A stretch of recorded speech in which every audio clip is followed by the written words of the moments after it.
Good evening, everybody. My name is Scott Kadish.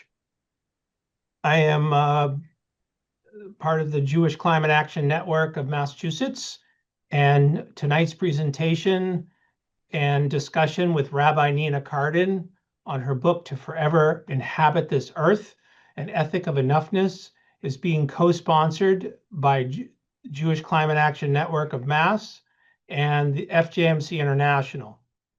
Before we get started, Deb Nam Crane, the co-president of JCAN Mass, and Bob Watts, vice president of FJMC International, would like to say a few brief words about their organizations. The Jewish Climate Action Network of Massachusetts was founded in 2015 to provide a Jewish perspective for the climate emergency. We've hosted numerous programs and events about spiritual resilience, legislation, and decarbonization, but ultimately our focus is on meaningful climate action that's informed by our Jewish values.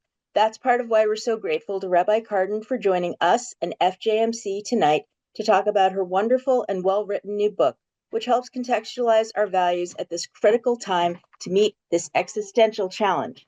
If you've read the book, I hope you'll share your insights. If you haven't read it, I hope you'll take this opportunity to ask questions about the ideas. Thank you all for coming, and let's have a lively event.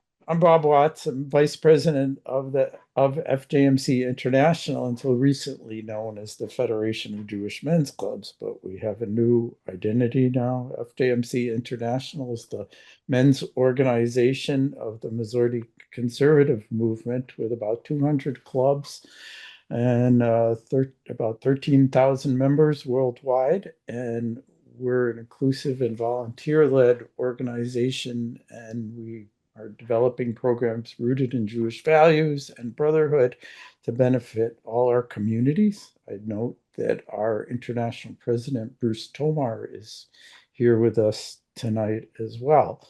So I'm pleased that through Scott, who's been a leader in the FJMC as well as in the JCAN effort on what we call Shomrei Haaretz, being stewards of the land, we're partnering with the JCAN on this event. The FJMC has had a long-standing concern about the environment and climate change, and over the years developed many related programs for clubs and congregations. I had the benefit of meeting Rabbi Cardin and learning about her inspirational work when she was the scholar in residence for my congregation in Olam Tikva in Fairfax, Virginia, a couple of years ago. And so I'm even more happy to be here with her tonight and to have her share her wisdom with us. Her new book is concise but sweeping in its meaning, and I hope her work can provide an important motivation to all our communities. So thank you to the Rabbi, to Scott, to Deb and Matt and JCAN on your dedicated work and for bringing this event together. Thank you. Thanks so much, Bob, for that introduction. Rabbi Cardin currently serves as the chair of the Baltimore Environmentally Sustainability Network, the central working group coordinating sustainability efforts across the Baltimore Jewish community.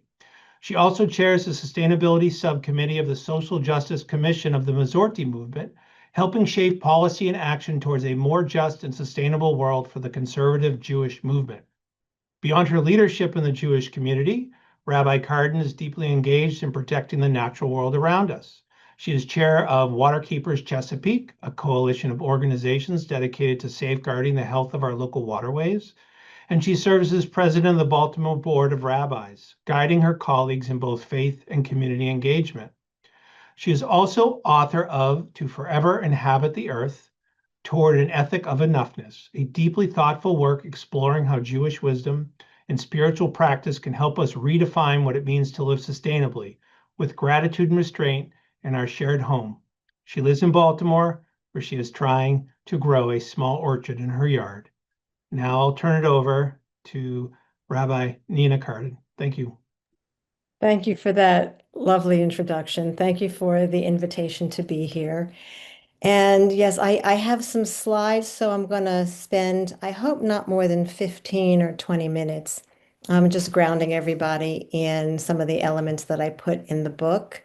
For those of you who've read the book, I hope that it's just a helpful reiteration. For those of you who haven't read the book, I hope it gives you a sense of the foundation of the book. And then I really would love to spend most of the time talking with you because that's the most fun. I know what I put in the book. I'd much rather hear from you and get your input, your questions, your challenges to help me grow and to help my thinking grow. I mean, I wrote the book to help remind us how, like literally and figuratively grounded the Jewish people and the Jewish tradition is in the physical world, in the natural world. And I started this journey, which eventually led to the book, when I kept nudging my husband, who was on the Committee of Jewish Law and Standards of the conservative movement, which is the body that writes the sort of the judicial legal opinions for the conservative movement. I kept nudging him to say somebody should write something about sustainability. We have to have a tshuva, like this opinion piece on sustainability. And so he took that to the leadership of the Commission on Jewish Law and Standards, Committee on Jewish Law and Standards, and eventually they came back and said, well, why don't you do it? So I recruited my husband, and the two of us sat down to think about how are we going to write this. And we began simply by putting together sort of a litany, like a shopping list of all the arenas that we wanted to be able to focus on, with energy and food and land, air, water, and consumption habits, waste. And we realized that the moment that, as it were, the figurative ink, were dried on the paper, it would be out of date because technology and the reality of the world and climate and all the rest changed so fast. And we said what we really need is to understand what is the value, what is the mitzvah, what is the theological and religious imperative that undergirds all of those particulars that we would be writing about. And we did not have a quick answer to that. So we started looking in the tradition. And we found sooner than I think we thought we would the answer to that value that undergirds the impulse and the imperative for sustainability in Judaism. And as we say here, it is both the first and perhaps the greatest mitzvah most people have never heard of. And it's called Yishuv Ha'olam. That is the phrase that appears again and again throughout 2,000 years of Jewish traditional text. Yishuv Ha'olam, that is preserving a healthy and habitable world. So I just want to run through a couple of texts that talk about Yishuv Ha'olam, that show you how pervasive it is and how we really need to adopt this phrase, Yishuv Ha'olam, the imperative to preserve a habitable world, as deeply and as easily as we have absorbed Tikkun Olam. Mostly we think of Tikkun Olam today as the imperative for healing the world in a social justice way, in righteousness way. But there is this parallel and in fact an intersecting mitzvah of Yishuv Ha'olam, which is not just the human, ethical, social justice world that we need to heal, but it is literally the physical, natural world that we're also compelled to heal. And my goal is maybe in 10 years, either that's too optimistic or not optimistic enough, I'm not sure. But in 10 years, we should all be able to recognize and say Yishuv Ha'olam as easily and as compellingly as we say Tikkun Ha'olam, embracing both the ethical and the material imperatives to heal this world. So it begins, just need to move some pictures here so I can see everything. It begins with, or I shouldn't say it begins with, it is best articulated in this book, Sefer HaChinuch, the Book of Learning from 13th century. It's still contested as to who the author of this was. But Sefer HaChinuch is a book that explores all 613 commandments. But unlike Rambam, who was one of the earlier codifiers of the commandments, who codified it in a way that Rambam would, categorically, by logic and categories, Sefer HaChinuch presents the mitzvot in the order of appearance of the Torah. So Sefer HaChinuch begins with Genesis 1:1 and goes throughout the entire Torah and presents the commandments as they appear in the text. And he starts, of course, with Genesis 1. And he says, Genesis 1 has one positive commandment. And you know, positive commandment means it's a thou shalt do something. The negative commandments are thou shalt not. So Genesis 1 has one positive commandment telling us what we should do. And that is the commandment to be fruitful and multiply. And he goes on to explain the foundation of this commandment is not simply to have children, because often in the Gemara and later, this commandment is interpreted simply as an imperative on men, by the way, not on women in the classic tradition, to have children. And then the question is, how many children? Does that be two, or can it be more? Do you have to have a boy and a girl? You know, how do you live out that commandment? But what Sefer HaChinuch is saying, that's not a full and accurate way to read this commandment. It is not simply to have children, but to ensure that the world is inhabitable, that it is full of life. It is able to support the fullness of life, as it says, and then he quotes Isaiah, I did not create the world to be empty, God says, but rather formed it for habitation. Right? The Hebrew, lo tohu v'ra'ah lashevet yitzara. And for those of you who recognize the word tohu, tohu is part of that tohu vavohu phrase in the very beginning of Genesis 1, where it says that's what God created the world to overcome. Tohu vavohu, this emptiness, this entropy, this vacuousness, this wasteland, this nothingness, right? God created the world to not be tohu. So, and here in Isaiah, it's repeated there. I did not create the world to be empty, to be tohu, but rather formed it for habitation. Lo tohu v'ra'ah lashevet yitzara. And then he goes on, this is a great mitzvah on account of which all other mitzvot in the world exist. That's what Sefer HaChinuch says. He says, not only, I think is what he's saying, not only is this Yishuv HaOlam the first commandment according to its appearance in the Torah, but it is also the primary commandment. Because if we don't have a habitable world, then all bets are off. Nothing else can really happen, at least over a meaningful period of time. And I think what he's also saying is that the world has intrinsic value. God created the world for habitation, for no other reason than to be inhabited. Life is self-affirming.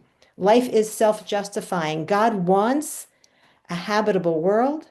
It has its own intrinsic value. And we are commanded to make sure that the world is able to preserve and protect life. So that's our big command. And that's the very, very first command, according to Sefer HaChinuch, both in order of appearance and in importance. Rashi also comes in later and makes a, well, actually Rashi was earlier in Sefer HaChinuch, but Rashi then talks about Isaiah, the verse in Isaiah, and explains what that means. He says the verse in Isaiah, lo tohu v'ra'ah, God did not create it to be chaos, means God did not create the world to be chaos or empty, but to be habitable. And then he continues, so we should continually occupy ourselves with the establishment of a habitable world, right? We have to be lihiyot asukim b'yishuvo shel olam, to be fully engaged in the tasks of making sure that this is a habitable world. So Isaiah says, this is our task to make a habitable world. Rashi understands that he makes this an imperative, that it's not just a description, it's a prescription, and Sefer HaChinuch sort of codifies it in his book so that we all understand that this is the most profound and essential task for us to pursue.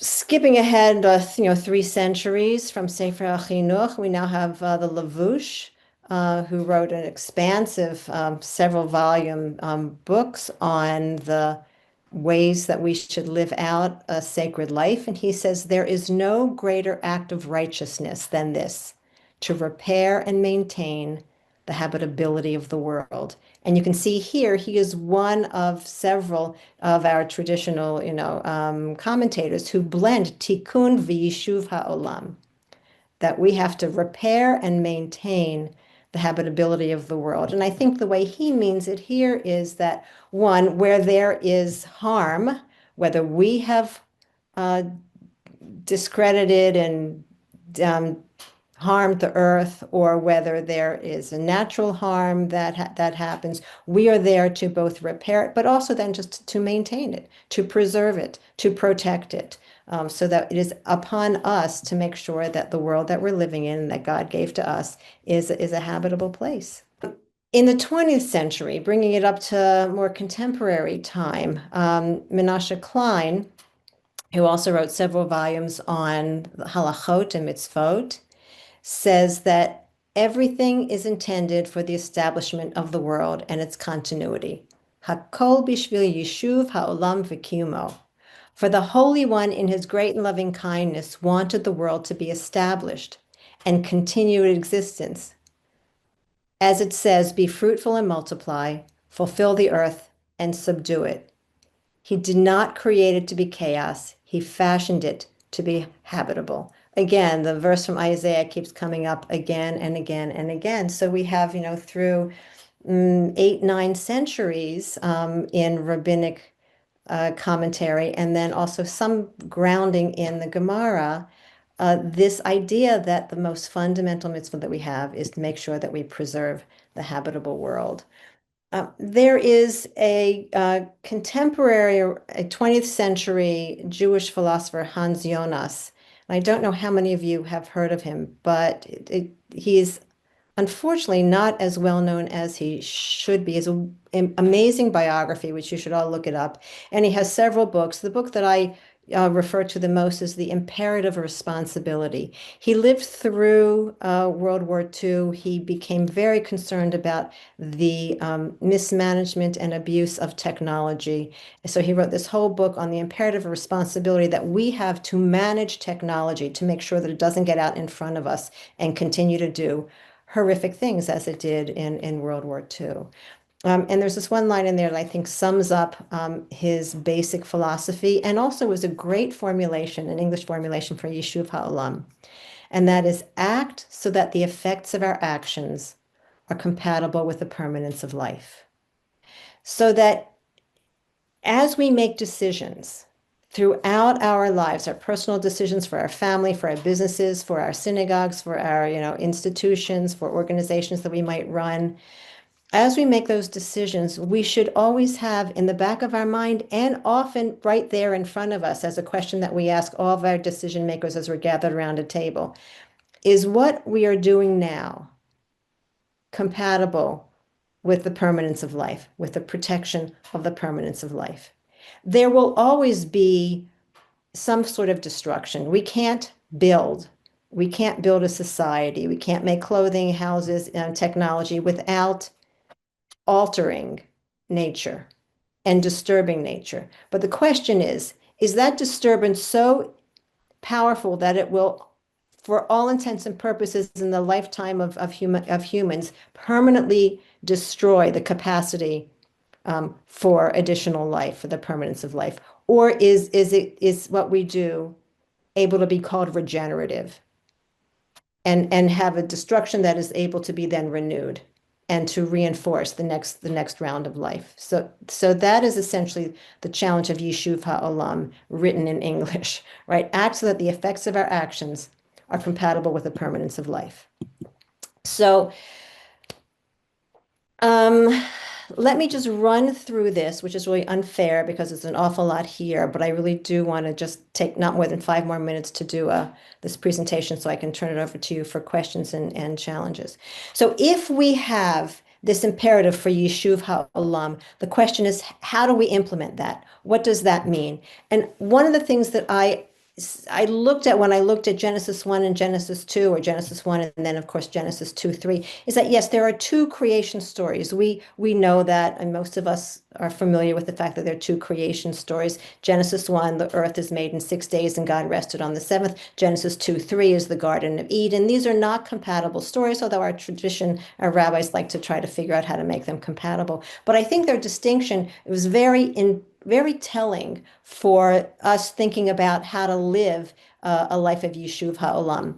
And it seems to me that what Genesis 1 was telling us is that the ethic that was defining Yishuv HaOlam in this Genesis 1 version is a survivability or egocentric or anthropocentric ethic. That is, it's a sense that humans have superiority, that humans are the reason why the earth is created, that humans have a right to manage the world in a way that supports their desires and their needs. So it says here, the world is a wilderness. It is all there for our taking. The human tasks, according to the text, is to have dominion and control, domination and control. That seemed to be a blessing that God gave us because we were vulnerable and small and subject to the whims of nature because the world is wilderness. So in Genesis 1, we are given great powers to control to control the earth.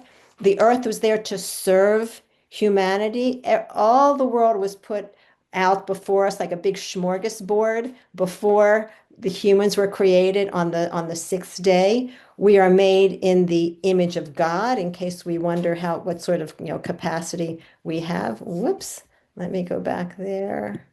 The human relationship in Genesis 1 was extractive. By and large, God says to the humans, you are able to enjoy all of Earth's goodness without a sense of limit. There is no sense of limit in Genesis 1 as there is in Genesis 2. There is no sense of exile or Earth's capacity to be destroyed. Earth is self-regenerative in Genesis 1. So there's this whole mindset that the humans can do what they will and want to the earth. One, because they have a right to it. They have almost a blessing or a mandate to do that. And also because the world is so big and self-regenerative. There's no sense of limit or exile, no sense of destruction. So the earth is a commodity that we can benefit from, right? And I think, and we understand why we needed that. When we were small and when we were vulnerable and the earth was so big and we didn't think that we could harm the operating systems of the earth. And we felt ourselves empowered and we felt ourselves in God's image, and we needed to populate the earth and make sure that we could survive. And that was sort of I think the part of the Jewish and Western culture of the ethic with which we engage the earth.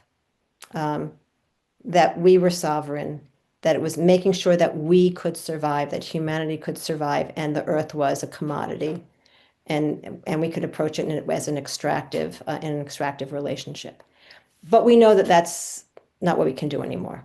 We have so fulfilled fill the earth and multiply, fill the earth. We have checked that box.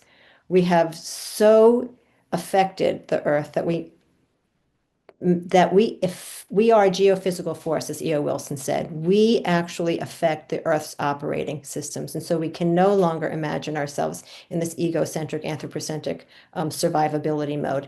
Because in fact, we know that if there is no sustainability of the Earth, there is no survivability for the humans. So we have to now look at a different model. And Genesis 2:3 offers that different model.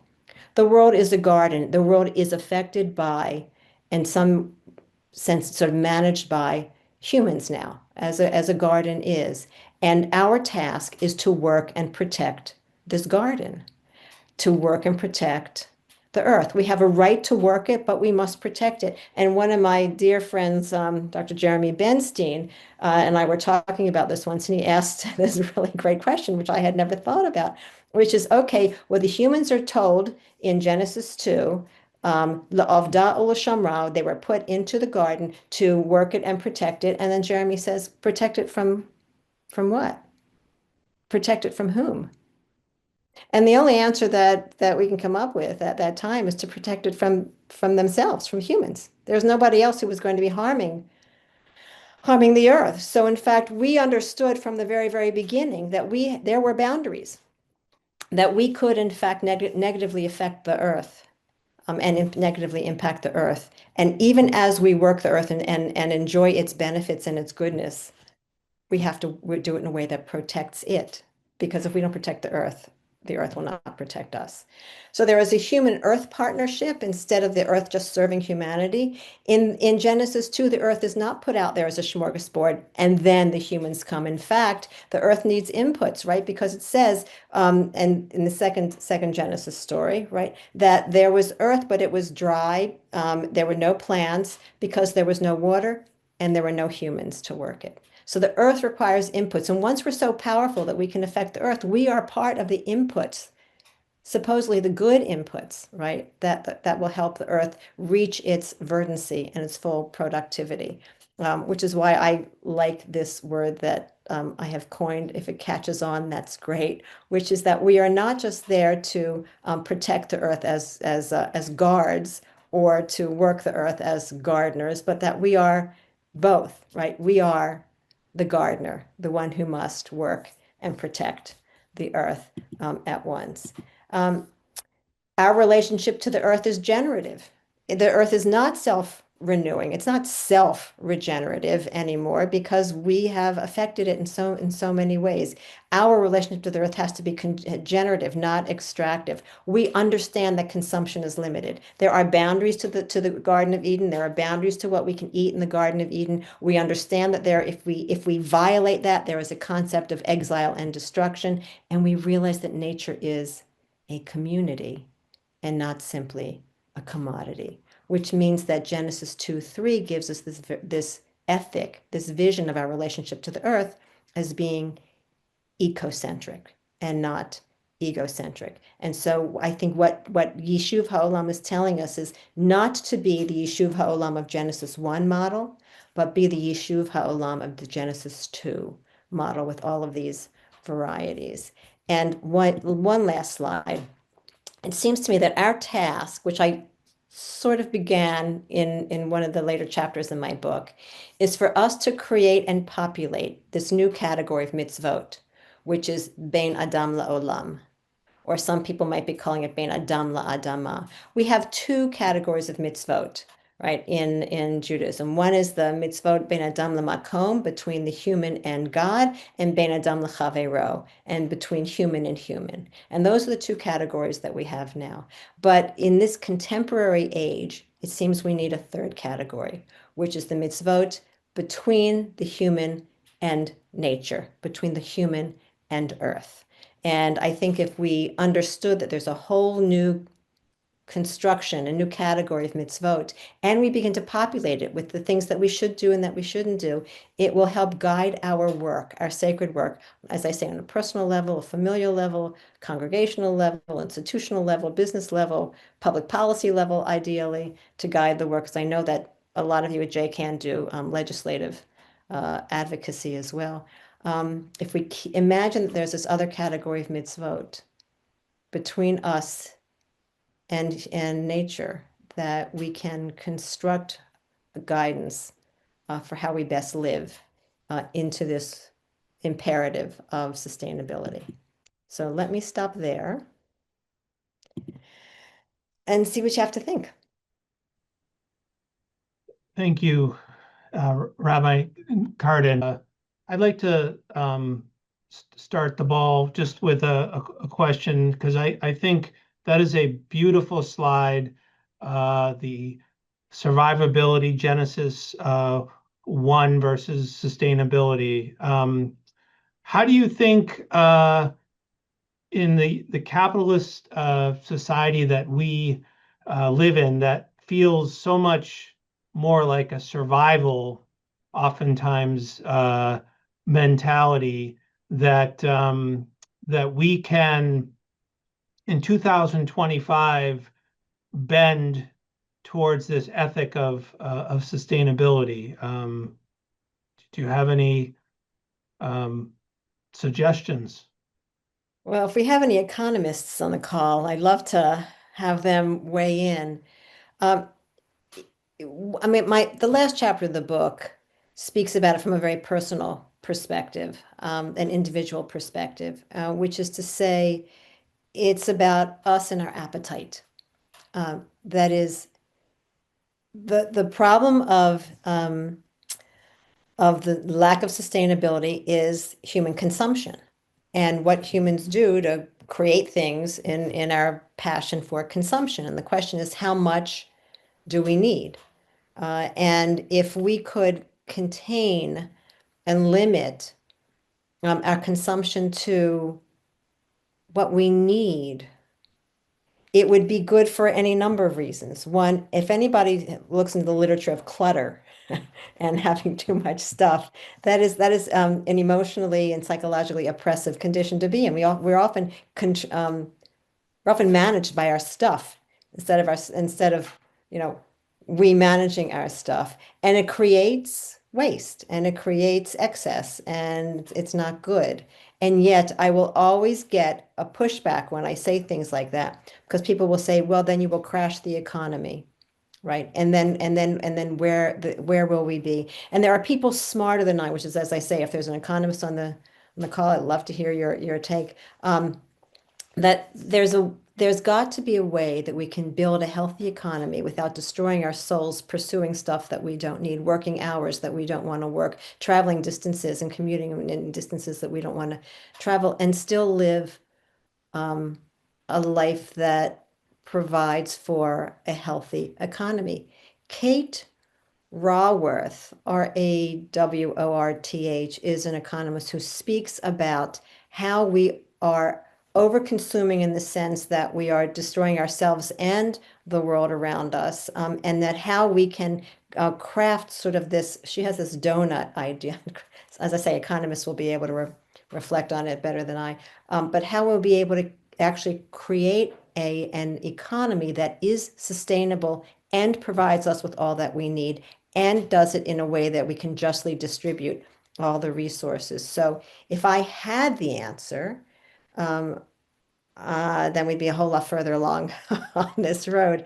But we do have to look at the economy and how we build a world where the marketplace is just, where our appetites are reasonable, and where we can live in harmony with nature. That's a task that I think we all have to set ourselves trying to answer. I think I might take this in a slightly different direction, thinking about the two different models of creation, and maybe just using the Garden of Eden as our template. There's one extractive model where we look at it as, this is something that we can constantly take and take and take from, and we don't have to worry about giving it back. And then there is the gardener concept, which I think speaks to a lot of us already.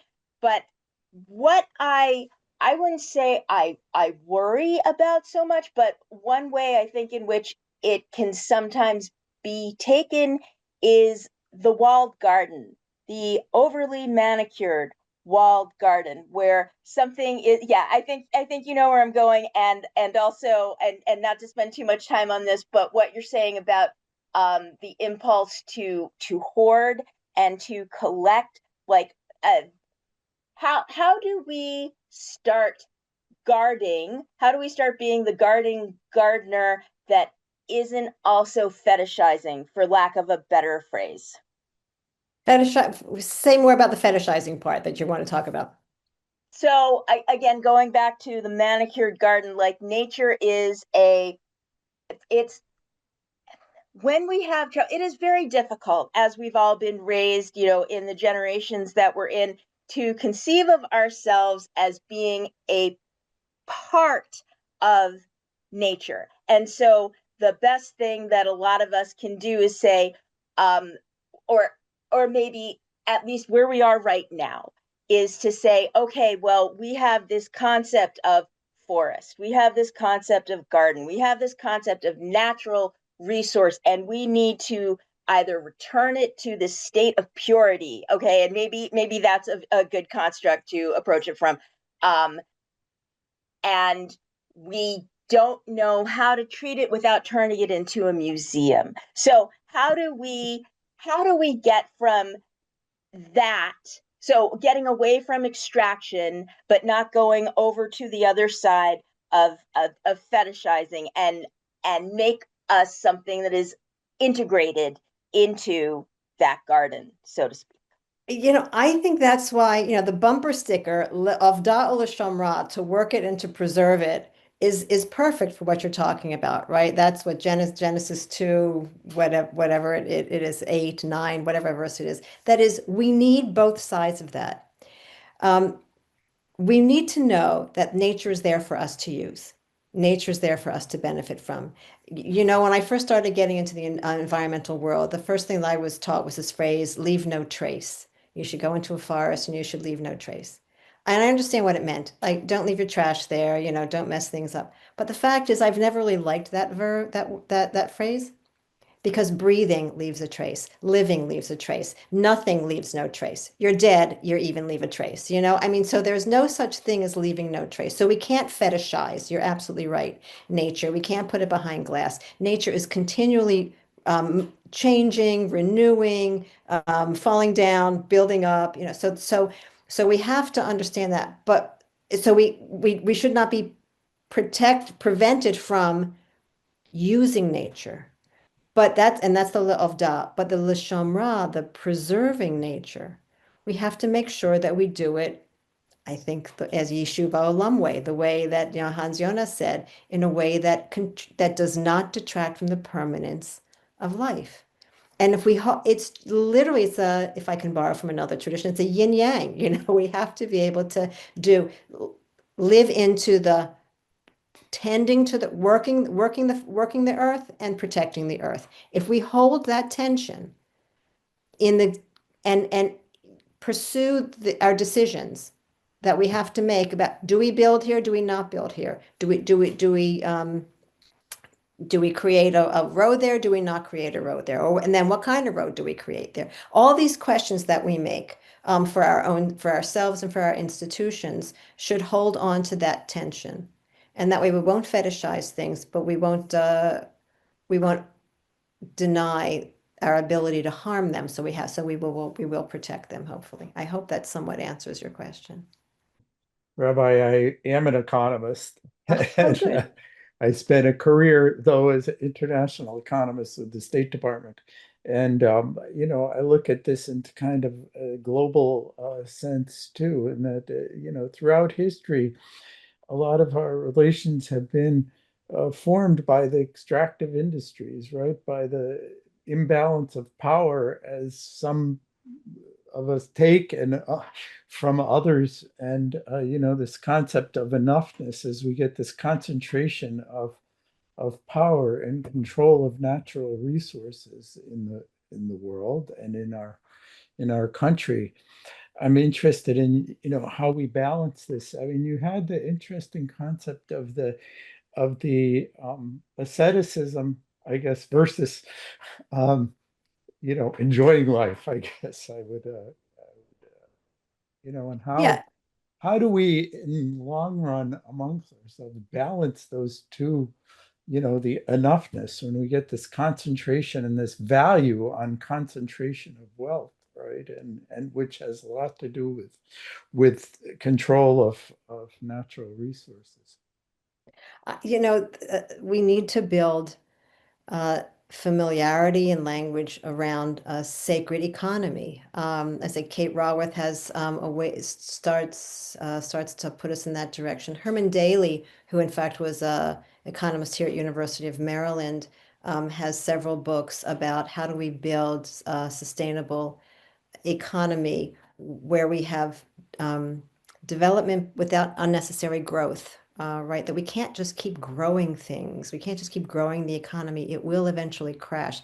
The best way to crash the economy is to imagine that it can grow infinitely. It is much more sustainable to create an economy that is that is cyclical, right? That is circular, that understands that what it takes out of the earth, the earth has to be able to absorb, or when we return it to the earth. So the question is, how do we do that? I will leave the technicalities of the economy to you. So my arena is sort of the human spirit. We have to understand that, in fact, enough is enough, which is not to say that we need to suffer. The Talmud is very clear in saying you don't have to be an ascetic, right? You don't have to suffer. You don't have to deprive yourself. You just have to not be excessive. You just have to want enough. And there's several sources that I bring in there about how the Talmud talks about enoughness and how enough is in fact the best way. And by the way, modern psychology too, enough is the best way to full satisfaction. That if we continue to chase ever more, we will always chase evermore. Samson Raphael Hirsch says something like, the ones who continue to pursue goods, for those who continue to pursue goods, eternity itself will never be enough. So you have to, and we have to do this together. We have to help each other understand that there is an enough. Right now, I'm in a divesting mode. I do not want anybody to give me any gifts. I don't want to buy anything, right? I have plenty. And I think so many of us have plenty, and we don't really need 17 water bottles because the latest color has just, come out. We want to be with it. We don't need that. And so if we can work on our own soul about what it is that we really want and need, clean out our closets, give the excess away, help each other live into enoughness. We will be happier, we'll be doing more for the earth. And then I leave to you, Bob, and other economists, the ways for us to construct the marketplace so that, in fact, it will thrive without unnecessary growth. We have a question from the chat. And who else in the past or present has echoed Hans Jonas's statement, act so that the effects of our actions are compatible with the permanence of life? I'm not thoroughly read in all of this, but I haven't seen anybody else. Bob, what did you say? The concept of enoughness. We seem to be in an environment of increasing concentration of wealth, including that. Yeah, the concentration of wealth is just immoral. I mean, there's got to be a way that we can share it. Musk does not need $1 trillion, contract. I don't even know what you do with all that money. He doesn't know what you're going to do with all that money. And to do it at the same time that there are, 44 million people, or families in America who are just trying to scrap, just get by. They don't have SNAP. I mean, it's there. We have to work on the concentration of wealth. It used to not be this way in America, and we have to go back to morals which don't allow this to happen. Would Rabbi like to talk about the harm of creation and the virtue of green burial as an ethic for Jews? Well, so glad you asked. I had the privilege of dedicating a green, what they call natural cemetery here in Baltimore for the Jewish community. I absolutely think that that's the way to go. It's also the classic way to go. It's the traditional way that Jews did it. We don't want to use embalming method. We don't want to use concrete, cement. We don't want to use precious materials and bury them in the ground and keep them from being used for building homes and office buildings, for example. I don't have the numbers in front of me. You can probably find it on the web, but there are it's just an enormous amount of materials are just placed in the ground to be wasted in order to put bodies in there to delay the decaying process. That's ridiculous. What enormous waste. We should go back to green burials. There is a National Green Burial Society, which has standards that one can certainly learn from or emulate. You can be certified in it, or there are all different levels of greenness. But I absolutely believe in it. I and my husband and I anticipate being buried there. It is depending on the cemetery that you choose. Ours is going to be a beautiful meadow area. It's well managed. It has a business plan that will protect it for as long as we imagine people will be living around here. So you have to make sure that the whole cemetery is well thought out and has a good business plan. But we absolutely should pursue green burials as a way for the Jewish community to go. Robin Wall Kimmerer, love her, love braiding sweetgrass. And if so, how do her views on the economy and the intimate relationships among humans and the rest of creation interact with the stories of Genesis?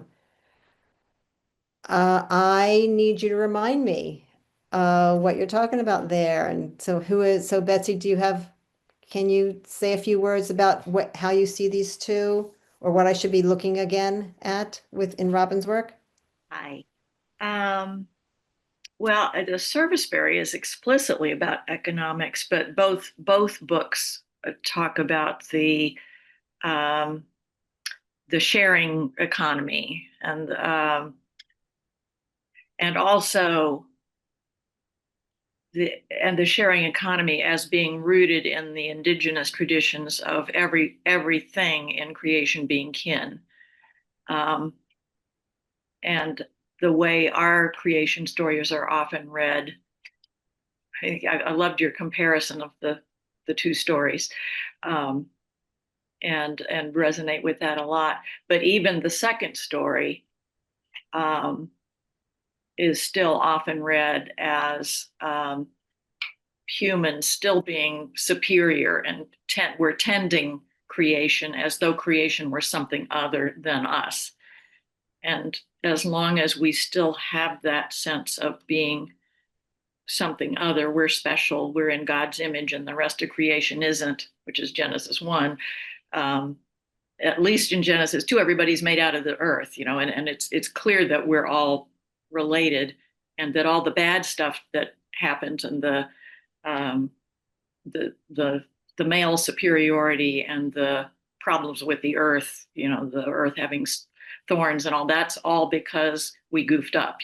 It's not the way things are supposed to be, which seems to me to be much more consistent with the indigenous view that Robin Wall Kimmerer has, and that people in my congregation have been really taken with, and that the more we're aware that we are creatures among creatures. It's not just that we're tending creation because God gave us that to do. It's that if we don't do it, it's like the end of Genesis 2. Bad things will happen not only to creation, but to us.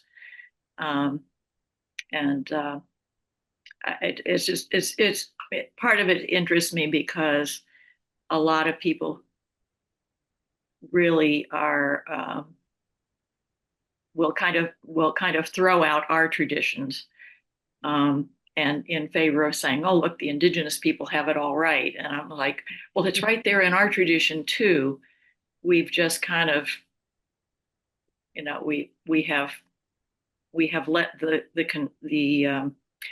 results of what happened in Genesis 2, we've let that spiral out. We've let the patriarchy and the capitalism and stuff go unchecked, in ways that could be remedied if we got back to interpreting those texts in the way you're doing, especially with Genesis 2. Yeah, I absolutely agree. I mean, I do think that the Jewish tradition believes that the human has a special place in nature because of our unique capacities, and therefore, with great capacity comes great responsibility. So I think that while I think Genesis 2 does say we are all part of one community, and we do have a responsibility to make sure that we take care of that community. So it might be that it's not exactly aligned with the indigenous perspective that Rabbi Kilmer represents, but it's pretty darn close, and also one of the chapters in the book, then my book talks about something that we usually don't talk about, which is how, as the Baal Shem Tov said, there are sparks in every aspect of the material world, right? There is holiness in every aspect of the material world. And traditionally, we're afraid to say that because we don't want to get into idolatry, and we don't want to get into animism. We don't want to get to paganism. So we kind of have removed ourselves, I think much to our detriment, and in fact, the detriment of the earth, by sort of holding ourselves so distant, from the earth. But in fact, if you read the Bible,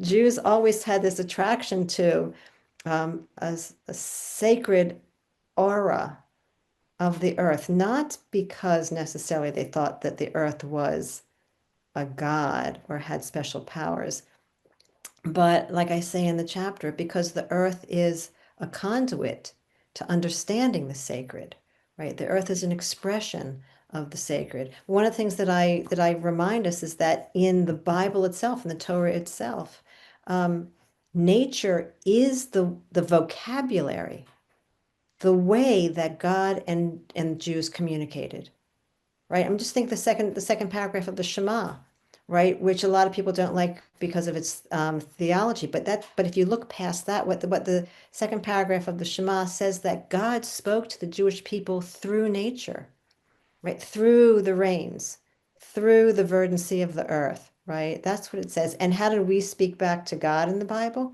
Through sacrifices. That is through the stuff that God gave us by giving us plants, agriculture, our harvests, our animals. Nature was the vocabulary, the commodity, as it were, but I like the vocabulary better, the way that we communicated with God, so that it was so intimate with the sacredness of nature. But we were so fearful of being animistic or paganistic or whatever, that we've removed ourselves so much, and we become more, sort of more intellectual than physical in our spirituality. And we have to go back to that. You're absolutely right. So Thank thank you. you for all that. This one comes from Lisa. Are there themes that Jewish artists should pay more attention to, especially here in Mass? And working on a project and wanted to think how you could help climate change advocacy through art. Well, we need art. We need the artists. I mean, the artists go straight, what you do goes straight to the heart.